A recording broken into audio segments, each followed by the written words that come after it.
Buenas noches a todos, a todas y a todes. No cabe duda que esta semana debemos anotarla en el calendario de la vida. Desde la derrota del lunes 13 y el retorno de Vladimiro Montesinos a su antigua celda, la que tiene teléfono, hemos pasado por la aprobación del Planteo 904, ley que la rectoría del Minedu elimina la educación sexual integral y enfoque de género de la currícula escolar y con esto deja sin herramientas a millones de niñas y niños para poder defenderse de la violencia y cuidar su integridad física, emocional y sexual. Es una norma que aumentará las probabilidades de indefensión, de violencias, de delitos y por lo tanto de una impunidad repetitiva.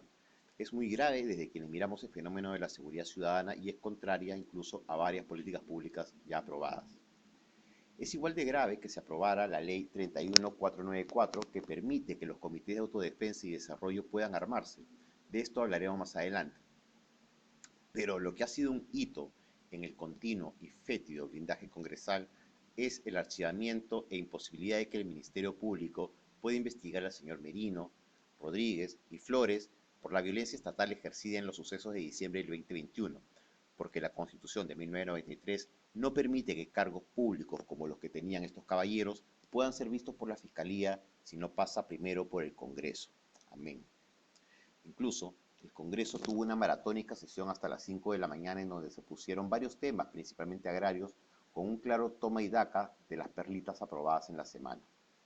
Es más que probable que estos consensos se lograron con anticipación y era obvio, Perú iba al Mundial. Era claro que estaríamos distraídos mientras nos embriagaba la felicidad, ahora nos embriaga la pena y esto no es otra cosa que lo que tenían preparado para el Perú campeón, ese grito que repite la sesión. Bueno, sigo triste por el partido, de terror volver a un lunes 13 y lo mío no es el análisis político al parecer, así que vamos a lo que vamos. Ayer se aprueba la ley 31494 que tiene como título el reconocimiento de los comités de autodefensa y el desarrollo rural y los incorpora en el sistema de seguridad ciudadana. Sin embargo, trae otros elementos como es el que pueden adquirir armas de fuego y afrontar problemas de narcotráfico. Nos acompaña en esta oportunidad Wilfredo Ardito, él es especialista en acceso a justicia y pluralismo jurídico, además de profesor de la Universidad Católica. Buenas tardes, Wilfredo. Gracias por atendernos. Buenas tardes, y aquí a su disposición. Mi nombre es Enrique Castro Vargas y esto es Dilo sin llorar, capítulo 13. Órale, órale, esos pinches pendejos. La arrogancia que otorga el poder os la vais a comer. Hola, ¿se acuerdan de mí? Vuelve el taller de asuntos públicos, sin llorar y con manzanilla. Nos vemos. La represión como solución. Cuéntanos, por favor, para quienes no conocen, ¿qué son los comités de autodefensa y qué papel han desempeñado hasta ahora? Bueno, los comités de autodefensa se empiezan a formar en los años 80 en Ayacucho y eran grupos de campesinos a los cuales los militares entregaban armas para enfrentar a los grupos subversivos. Esto empieza de forma más o menos informal durante el gobierno final del gobierno de Belaúnde, se desarrolló más durante el gobierno de García y también durante el de Fujimori. Ellos usaban armas y actuaban a órdenes del respectivo comando político militar. Las acciones estaban entonces supuestamente coordinadas por las autoridades militares y muchos campesinos se incorporan a estos comités porque en realidad en estar amenazados por los senderistas y en una situación de incertidumbre, finalmente se incorporan a estas agrupaciones con la finalidad de apoyar al Estado en los lugares a los cuales él no llegaba en la lucha contra la subversiva. Y estos CAT han venido aumentando, han venido decreciendo, se han sostenido en el tiempo con la misma intensidad. ¿Cuál ha sido el devenir de estos comités? Bueno, los CATs eran una organización que siempre fue pensada como de carácter temporal. Siempre se pensó que los CATs tenían una duración solamente mientras se diera el fenómeno subversivo, porque la idea de entregar armas a la población no es una idea que ningún Estado considere que es positiva, más aún en una zona rural, más aún a personas pobres, ¿no? Entonces, Y más aún porque los comités de autodefensa muy pronto comenzaron a cometer delitos y crímenes hacia personas inocentes, ¿no? O sea, entregar armas a una comunidad campesina implicó que si esa comunidad tenía un conflicto con otra comunidad, los acusaba sin delicias y los atacaba. No solo los atacaba, violaba a las mujeres, mataba a las mujeres, mataba a personas inocentes. Entonces, hubo varios de los crímenes que se produjeron en el conflicto armado interno desde el lado del Estado, en realidad no era el Estado, sino eran estos grupos también. Entonces, era un peligro y el Estado siempre los veía como casi como un mal necesario, o sea, algo que no estaba bien, pero que era peor que la población estuviera inerme frente a los grupos subversivos, entonces había que dar más de fuego. Tan pronto, a partir del año 92, cuando es capturado Ismael Guzmán, y en el 93 empieza a disminuir el alcance del fenómeno subversivo, se produce la desactivación de estos comités. Antes estaban presentes en Ancash, estaban presentes en Junín, estaban presentes en La Libertad. Todas esas zonas en los años 80 y 90 fueron escenarios de conflicto armado, pero luego este fenómeno fue desapareciendo y también los comités fueron desactivándose, ¿no?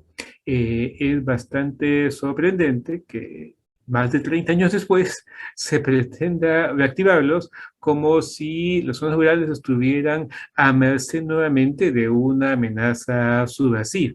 Entonces, y se esté pensando en volver a entregarles armas de fuego con los riesgos de lo que sucedió en décadas anteriores, ¿no? Entonces, Wilfredo, ¿cómo se gesta este proyecto de ley que ahora se hace realidad? ¿De dónde aparece?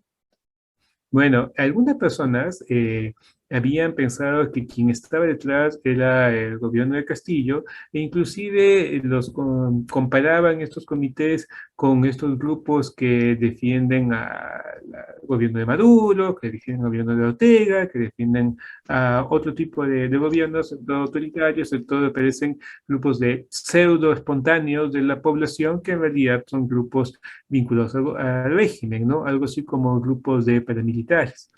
Pero la sorpresa es que no, no es que Castillo haya sido responsable, sino los responsables están en el Congreso. Desde allí que ha venido esta norma. Entonces, y nadie en el gobierno no estaba de acuerdo y el Congreso insistía. Entonces uno se pone a pensar quién puede estar detrás de esto.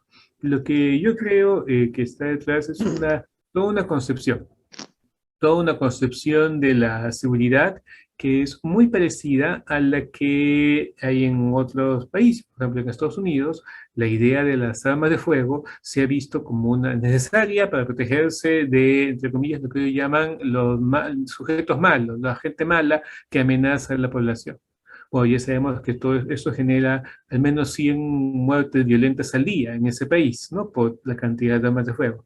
Felizmente nosotros no tenemos esa gran cantidad de armas en nuestro país, pero quienes creen que estas son necesarias, entonces parece que han considerado que hay que resucitar a estos comités de autodefensa, hay que darlos a expandir, hay que darles nuevas funciones y hay que entregarles armas de fuego.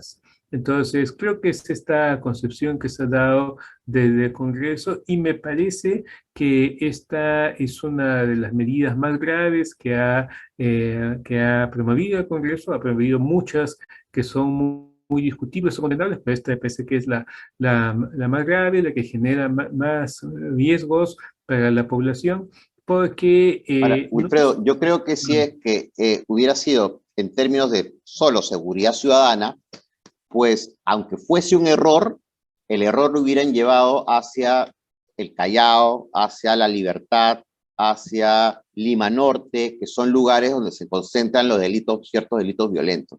Pero no, se trata de los CAT, que no están en esas zonas. Entonces, no solamente seguridad ciudadana, ¿qué tipo de apreciación ves tú ahí? Bueno, también es una visión de que en determinados lugares del país donde no hay una mayor presencia del Estado, se cree que la presencia de grupos de ciudadanos armados pueden generar que haya mayor control frente a temas como el narcotráfico o el temor que de vez en cuando reaparece a una escalada de acciones subversivas, que es un temor bastante improbable, pero que a veces pareciera que cuando fue lo de Mota y Manuel Guzmán, pareciera que la gente habla como que volviera a suceder, ¿no? De que se volviera siendo improbable, pero en determinadas Lo que personas no pasa es es, así. lo que sí es muy probable son otros crímenes o mercados criminales que se están dando en esas zonas. La tala ilegal de árboles, la minería ilegal asociada al oro, la caza ilegal de especies silvestres, ¿no? Además del narcotráfico. Entonces, son estos mercados criminales los que empiezan a copar estos territorios. ¿Cómo, qué consecuencias traería tener frente a los mercados criminales vinculados no solo al narcotráfico, sino toda esta gama de delitos, tener al frente organizaciones de ciudadanos armados? Bueno, yo no estoy tan seguro si los van a tener al frente o los van a tener adentro, porque ¿Cómo, el cómo? riesgo es que, o sea, yo no estoy tan seguro si estas armas las van a tener los que se enfrenten a esos grupos ilegales o los propios grupos ilegales, porque tranquilamente un grupo de campesinos o supuestos campesinos pueden decir, nosotros queremos defendernos de los toradores, reciben las armas y son los propios toradores, ¿no? O sea, Claro. ¿qué tipo de control va a tener el Estado sobre ese tipo de armas?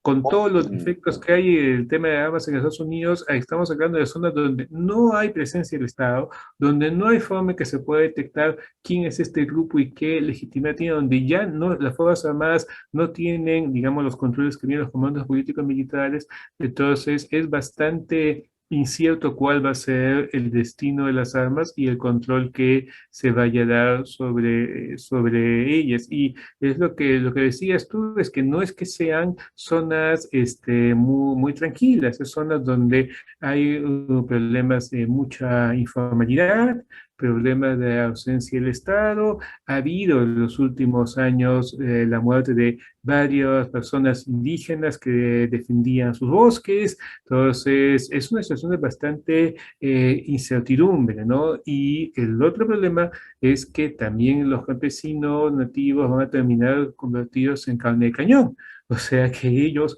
con el escaso adiestramiento que tienen, se van a enfrentar a grupos violentos organizados, y yo creo que esto es muy improbable, ¿no? ¿O van Entonces, a servir para ellos? así es, así es, así es. Entonces me parece que en cierto sentido también es una abdicación del Estado de sus funciones.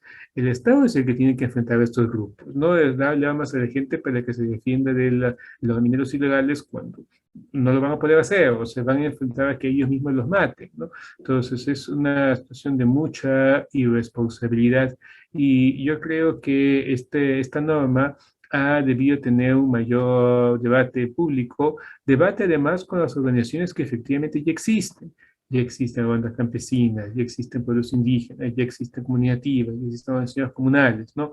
Esas organizaciones desean recibir armas, están amenazadas, han pedido esta norma al Estado, o estamos hablando de una imposición del Estado por un grupo de congresistas poco responsables que pueden estar originando serios daños a la estructura de las propias organizaciones y creando una especie de organización paralela armada, lo cual es muchísimo más peligroso. Y lo sorprendente, volver al estado anterior para enfrentarnos y confrontar a esta norma tan especial, por poner algún adjetivo. ¿Qué se puede hacer desde el mundo de los derechos humanos, Wilfredo?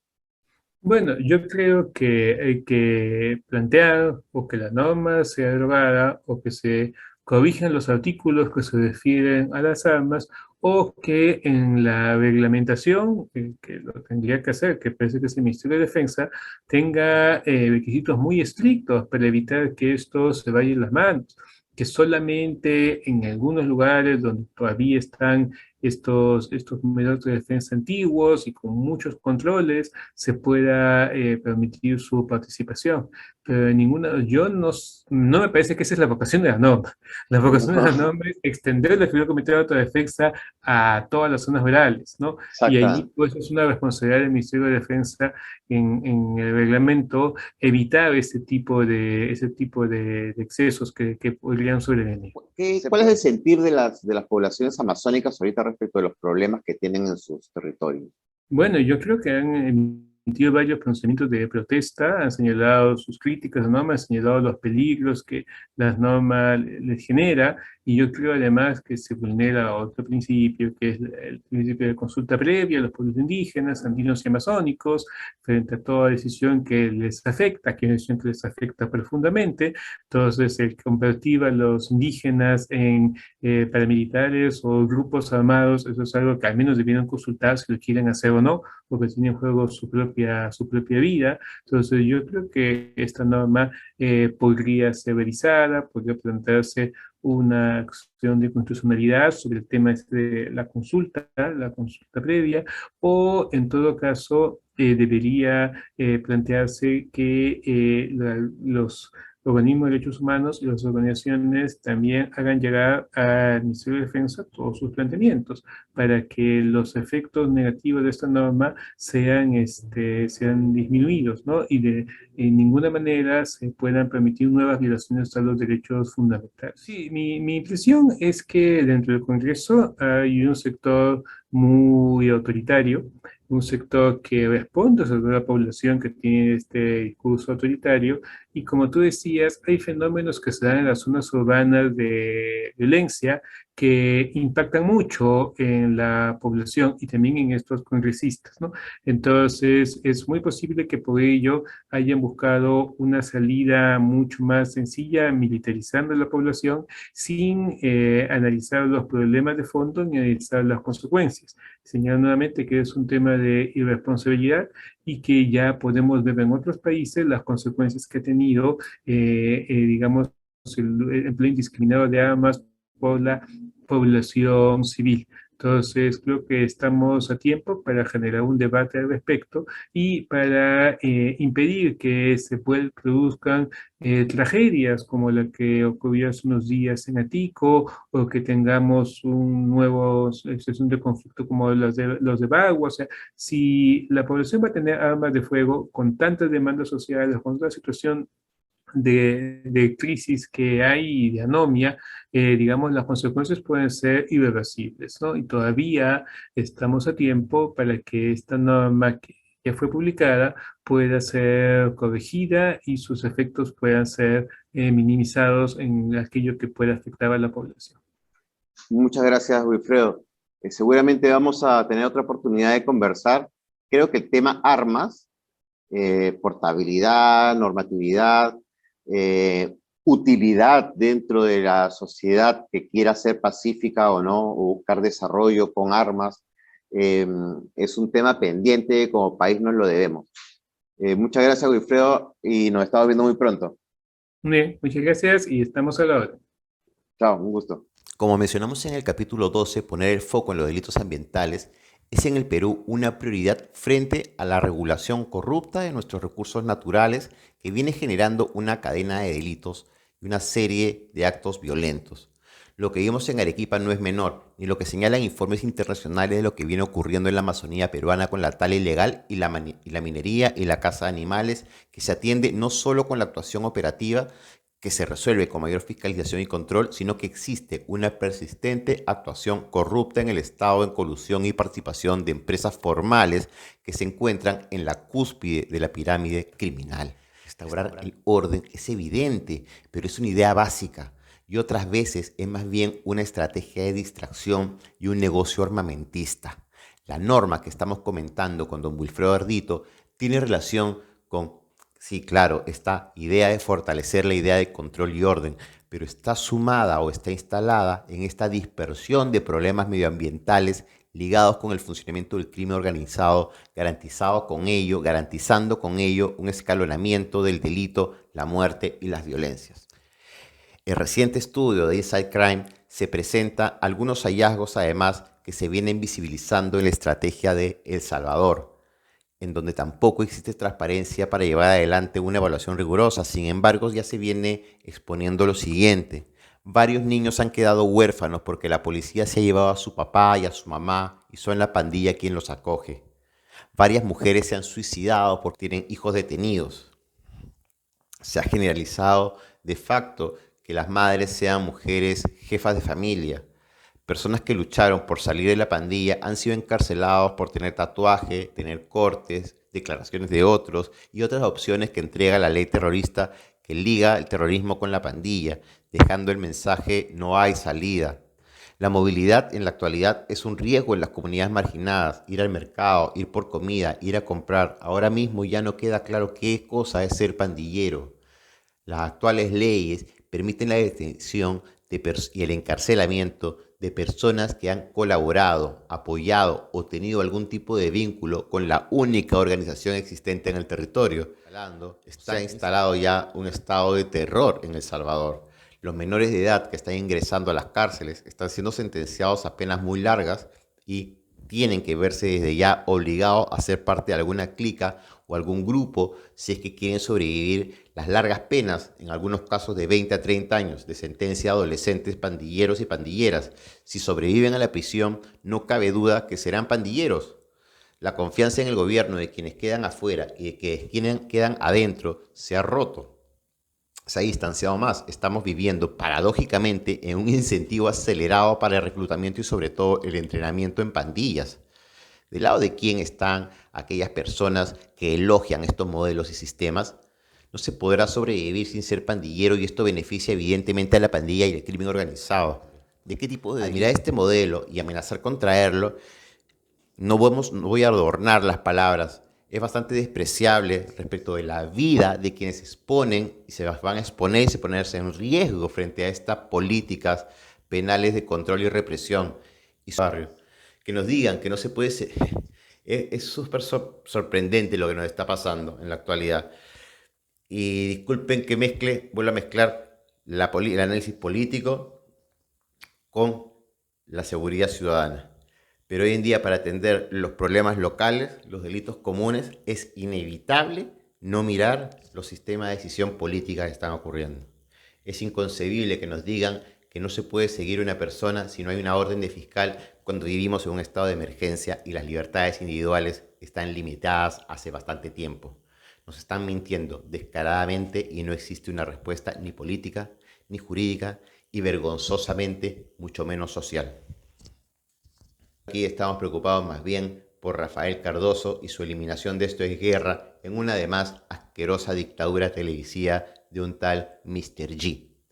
Esto es todo. Feliz domingo, feliz Día del Padre, a mi madre y abuela de arribita en el cielo, a quienes siempre saludé por este día, las amo mucho, y a todas aquellas mujeres además que chambean como padres en este día.